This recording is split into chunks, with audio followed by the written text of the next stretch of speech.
Hi friends, good afternoon. இன்றைக்கி இட்லி சாம்பார் எப்படி வைக்கிறதுன்னு பார்க்கலாம். குக்கரில் காயெல்லாம் அரிஞ்சு போட்டாச்சு. இதில் பரங்கிக்காய், உருளைக்கிழங்கு, கேரட்டு, தக்காளி, வெங்காயம் எல்லாம் அரிஞ்சாச்சு. இதில் பருப்பு, துவரம்பருப்பு, பாசிப்பருப்பு ரெண்டும் போட்டு கொஞ்சம் எண்ணெய்,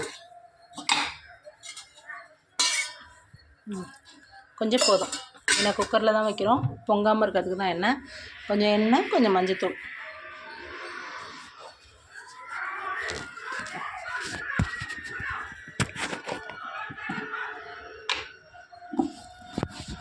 மஞ்சத்தூள் இவ்வளோ போட்டால் போதும். போட்டு குக்கரை மூடி வேக வச்சிடலாம். தண்ணி ஊற்றி குக்கரை மூடி வேக வச்சிடலாம்.